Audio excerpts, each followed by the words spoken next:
Hello, everyone. Welcome to another episode of Elation's podcast on inclusive communications. Today, I'm very excited about our topic. We will be focusing on telling the full story about Juneteenth and the power of inclusive narratives. I'm so excited to have our special guest today, Dr. Leroy Hopkins, join us. Today's guest is a distinguished educator, historian, and community leader whose career has spanned academia, public service, and historic preservation. A native of Lancaster, Pennsylvania, he earned a bachelor's degree in German and Russian from Millersville State College before completing his PhD in Germanic Languages and Literatures at Harvard University. His academic career included teaching appointments at Harvard University and Northeastern University, as well as research and residency in Germany. Upon returning to the United States, he combined his passion for education with a commitment to community service, serving in leadership roles with the Lancaster County Urban League before joining the faculty of Millersville University, where he taught German for more than 3 decades. In 2015, he retired as Professor Emeritus of Foreign Languages. Beyond the classroom, Dr. Hopkins has devoted decades to preserving and elevating African American history and culture. He served on Pennsylvania's Black History Advisory Committee for 17 years and on the board of Pennsylvania Humanities, an affiliate of the National Endowment for the Humanities. And today he continues his commitment to public history and community engagement through service on multiple nonprofit and historical organizations, including the Lancaster History, the Underground Railroad Museum of Pennsylvania, the African American Historical Society of South Central Pennsylvania, and several initiatives dedicated to preserving Black history and heritage. His lifelong dedication to education, scholarship, and historical preservation has made him a respected voice in both academia and the community. So please join me in welcoming our guest, Dr. Leroy Hopkins. Welcome, Dr. Hopkins. Thank you for inviting me. Yeah, so glad to have you here. So tell us a little bit more about the activities you're currently involved in. Well, recently I was elected president of the board of the Underground Railroad Museum of Pennsylvania. It's going to be located in Columbia, Lancaster County, and there we're going to highlight the activities of 300 sites and over 2,000 individuals who were involved in Underground Railroad activity. And we're also looking at the connection to Canada, because many of the freedom seekers went through our area and ended up in Canada at sites such as Chatham, St. Catharines, Buxton, and also Dresden, or as it was called then, Dawn Colony. And one of the special emphases is going to be on women, because you read stories about men doing this and doing that. And when freedom seekers came to the house of the station masters, they would receive food and clothing. Well, you know, the men didn't do that, the women did. And their names have been lost in history, and we want to illuminate them as much as possible. That's so phenomenal, Dr. Hopkins, and what a worthy project. And I love the tie-in to even today's focus on inclusive narratives. So I'm excited to hear about the women's stories who, supported the Underground Railroad and made it successful. So thank you so much again for being here. We're excited to learn more about that project. So hopefully we can stay in touch as you all are finishing the project. Did you say in 2 years? We hope in 2 years. It's a Okay. matter of raising about $25 million. Okay. Well, I know that's possible, especially with you involved. So we wish you much success. So let's get into today's topic around Juneteenth. With all the work that you have done and your expertise, I'm just so eager to hear your perspective about today's topic. So let's start with, what does Juneteenth mean to you personally, and why is it important for all Americans to understand its significance? Well, Juneteenth is important because it's a one of the few holidays in the calendar that talks about liberation of African Americans. Uh, Now, growing up in my area, we never heard of Juneteenth. It was a more of a regional celebration. It's only with the Biden administration that it became a national holiday. And I have some doubts, private doubts, that those who were enslaved in Texas didn't know that there was a opportunity to be free. The Emancipation Proclamation, of course, was issued, became official January 1st, 1863. But I believe in the grapevine. I think word traveled and they knew it. This was the first opportunity to demonstrate that we are free. We know we're free. They knew it before, but they couldn't do anything because federal troops were not there. They were surrounded. Texas was a part of the Confederacy. So when the general came to Galveston, then suddenly there was an opportunity. Because you have to remember the Underground Railroad existed in that area. So people knew that there was a way of getting free and staying free. Fleeing to Mexico was one option. And I'm sure they knew what was going on elsewhere. One of my ancestors fought in Texas. His name was Abram Warner, and he was a member of the 22nd U.S. Colored Troop. And so, unfortunately, he left no record. That's one of the difficulties of doing Black history. We're not always literate, and so therefore our history is sometimes lost. And with the current atmosphere emanating out of Washington, there's a danger that what little we have may be erased at some point. So, more than 160 years after emancipation, what lessons from Juneteenth remain most relevant for today's leaders and institutions? Well, I think it's important that we realize that freedom is not something that is granted to us, it's something we have to earn. Mhm. One of my favorite German writers, Johann Wolfgang von Goethe, who's the national poet of Germany, uh, wrote in Faust that freedom is something that has to be earned every day, and it's not given to us. And if we forget that it's something that we have to fight for, we will lose it. Oh, it sounds like you started a new revolution, Dr. Hopkins.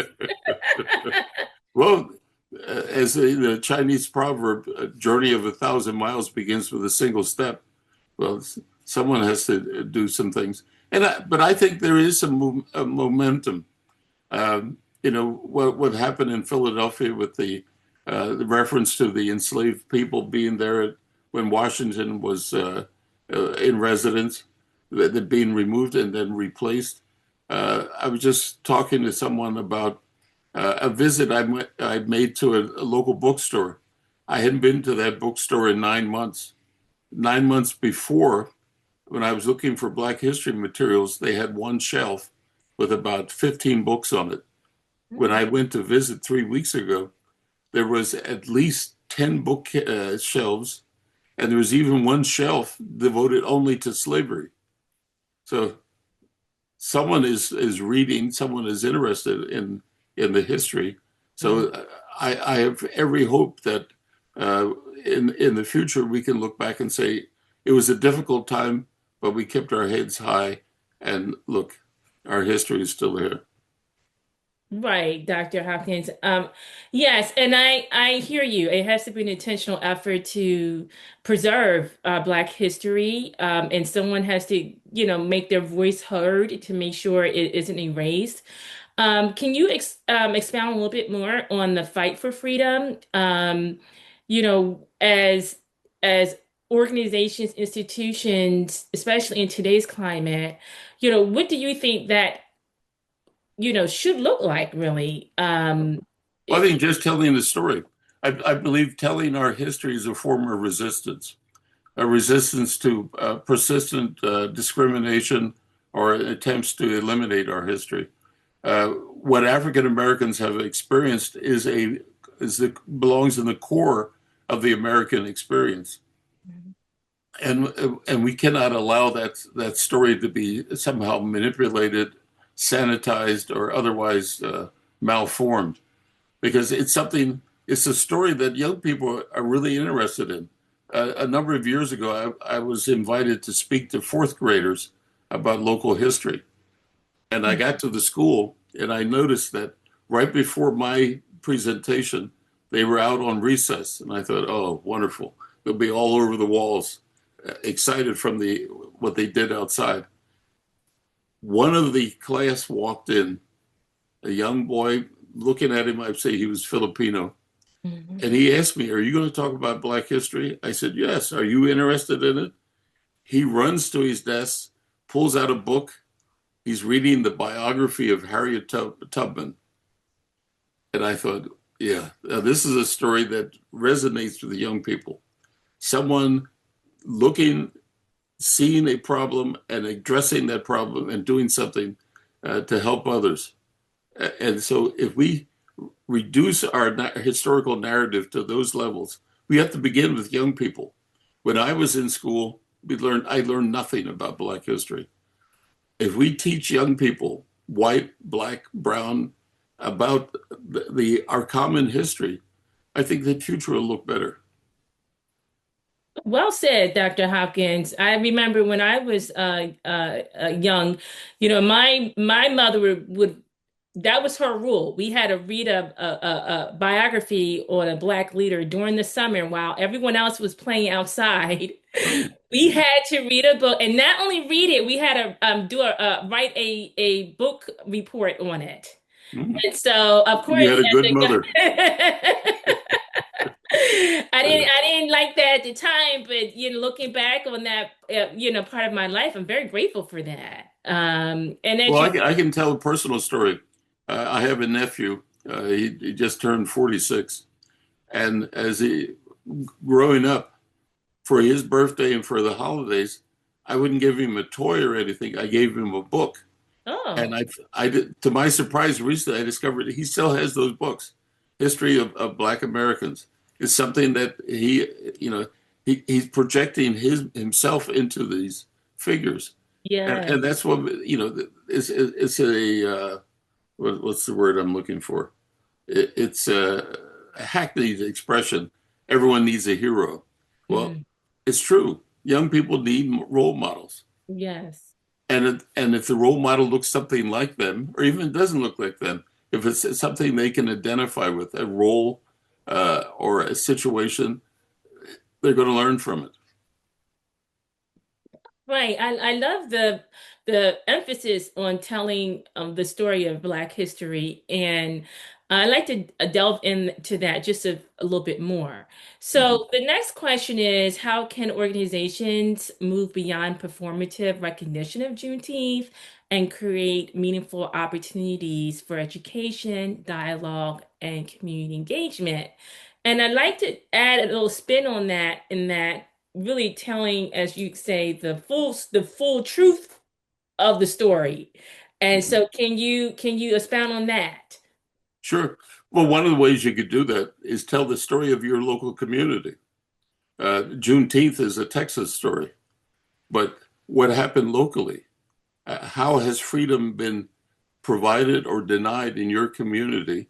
What have you done to promote that story? Oral histories, talking to the elders. Uh, you know, I've said many times, our history is in our cemeteries. Go to Mhm. the cemeteries. So who's buried there? What role did they play in the community? My church, which is in Lancaster, Pennsylvania, is Bethel AME Church, African Methodist Episcopal Church. Our cemetery next to it is no longer used, but it was in use from 1817 to 1906. Wow. If you look at the people who are buried there, that's a cross section of our history in our community for almost 200 years. And That's so start with a simple projects like that. It doesn't take a lot of money. Uh, People my age like to talk about themselves, talk about their history, what they had to do to get to where they are today. And hmm young people need to hear that. Need to hear because for young people, they think the world started when they were born and it'll end when they die, but they don't see the connections and they don't see that. Uh, what your parents experience, you're going to experience. There's a joke that says, when I was 13, my parents were stupid. When I turned 21, it was amazing how much they had learned. And so, something simple as an oral history project. Uh, Everyone has a phone. You have a function there. You can record someone, go to a senior citizen home, and interview a few people. Find out what was your community like 50 years ago, 100 years ago. Mhm. Well, you have done so much work over your lifetime with historical preservation.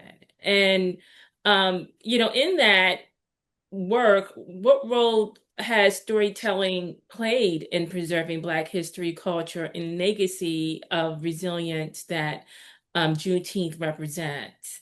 Well, one of the problems, speaking specifically of Lancaster, historic preservation has been almost impossible here because redevelopment, the urban renewal destroyed much of our community.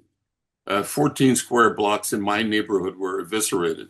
Hmm. And so oral histories let you resurrect these institutions. Where did people go on Saturday night? Where did they go on Friday night? What church did they attend on Sunday? What did that church attendance mean in terms of what they did during the week? Uh, what organizations did they belong to? Freemasons, Odd Fellows, Elks, those sort of things. And you can find out somewhat what the workings were of the community. See, I'm old enough that I remember when those organizations existed. They don't exist today.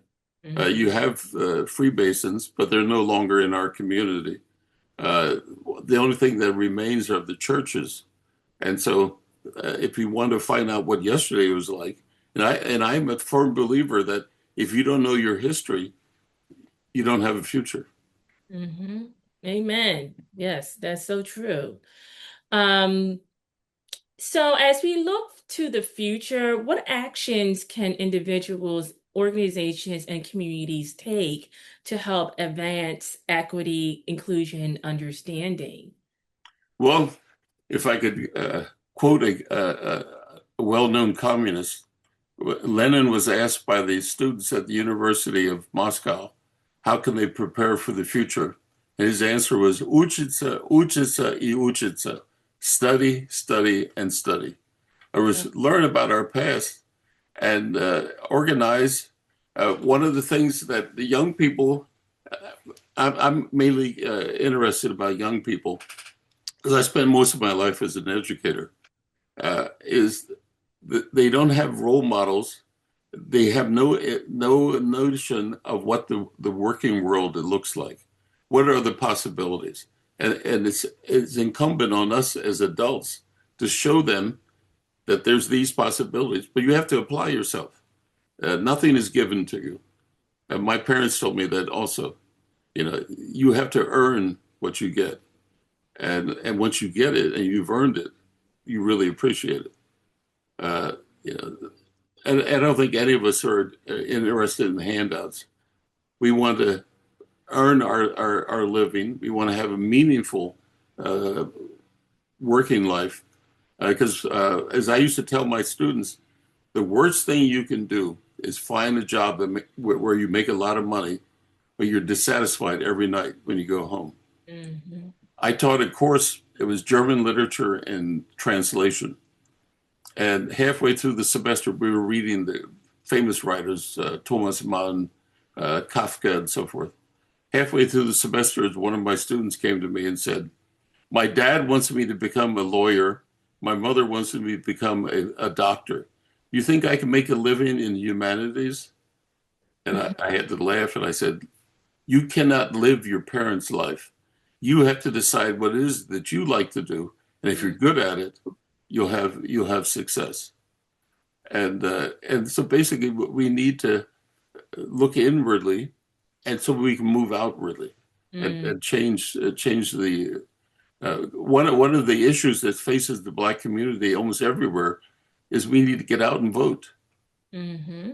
because it's not accidental that they're trying to change they've changed the Voting Rights Act.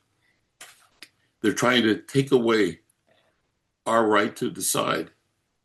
The only way we can fight against that is organizing and voting.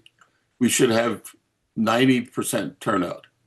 I used to tell my students in Germany, you had a dictatorship till 1949. That's when the German state, what is now the Federal Republic, was organized. Uh, Even though you had the Nazi state, today 80% of all the registered voters in Germany vote at every election. Hmm. If we're lucky, we get 50% of the eligible voters registering, and then it's a fraction of that that actually vote. Uh, and so, and we pride ourselves on being the greatest democracy in the world, the greatest republic in the world. Well, show it. Get involved. Help in your community. As Tip O'Neill said, all politics are local. So if you want to change the world, change your community. Hmm. Good message, Dr. Hopkins. So I'd like to conclude with a personal question. You've been involved in with many Black history organizations. Again, with the Urban League in Lancaster, the Underground Railroad Museum of Pennsylvania, the African American Historical Society of South Central Pennsylvania. So why do you do these things? What inspires you to get involved, stay involved, and why do you think others should be doing the same? Well, I love history. I've always been interested in history. History for me are stories, and these are stories that can be used to guide what we do in the future. And and the thing is, I don't have any special abilities. I have a good memory, thank goodness. Mhm. But anyone could do this. The reason I know so much is because I took the time to look into this. Mhm. The material is there. Anyone could study this. Look for talk to members in your family. I tell people who want to do genealogy, you start with the information that you have. When were your parents born? You find out you find their death certificate that tells you who their parents were. Find out who they were, and then go back as far as you can go. And of course, I love TV shows like Finding Your Roots with Henry Mhm. Louis Gates. Although Mhm. it's a little deceptive, it's not that easy. Uh, Yes, I hear you. I've spent some time on one of those platforms to help you find your genealogy, and it takes a lot of time to track yeah, that down. yeah. Yeah. And you'll have months and months of frustration, but then when you Right. find something, it's worth all the frustration. Yes, true. But you have to apply yourself. As I said, nothing comes easy. You have to earn it. Yeah, thanks so much for your message today around Juneteenth, telling this story, the power of inclusive narratives, Mhm. and really with the focus on what's happening in your local community. I think that's a great message. Oftentimes we think bigger and broader than really our own neighborhood. And so I thank you for that. That was a message for me. Are there any closing words that you'd like to share? Well, I think history is so fascinating. Every day, almost every day, I find something new, something that surprises me, and I'm thinking, wow, that is amazing. People are really amazing. Uh, there are connections that you would not believe. For example, recently I watched a documentary on Woodstock. I didn't want to watch it at first, but I was just caught up in it. I listened to 1 minute and I ended up listening for over an hour. And there are aspects that I didn't know. I lived through that period, and the idea that the community that didn't want the concert ended up sending food free to the people so they would have something to eat. It's like, wow, you know, that's what American means. Help Right. other people. Oh, I love that, Dr. Hopkins. That's a You know? great closing message. Help others. And And so thank you for joining us today, for Mm. spending some time with Elation. We hope to have you back very soon. And Okay. we are inspired by your leadership, your expertise, and your ongoing commitment of preserving Black history. So is there any way that we can learn more about some of the work that you're doing? Is there a website for the Underground Railroad Museum in Yes, there Pennsylvania? is. The Underground Railroad Museum has its own website. Yes, just look up Underground Railroad Museum of Pennsylvania. I forget what the URL is. Okay. And then also, I'm on the board of Lancaster History. And if you go to their website, they've digitized the materials there that deal with Black history in Lancaster County, and there's a lot. Dr. Hopkins, we will certainly take a look. Viewers and listeners, you heard how to learn more about the awesome work that Dr. Hopkins is leading. Again, thank you so much for joining us today, Dr. Hopkins. Thank you for inviting me. Thank you. And for our viewers, we invite you to learn more about our podcast by visiting elationcommunications.com. You may follow us on Instagram, Twitter, and Threads at Jerrica Talks, and visit us on YouTube at Elation Communications, LinkedIn at Elation-Communications, and on Facebook at Elation Comms. And until next time, become an inclusive communicator. Thank you.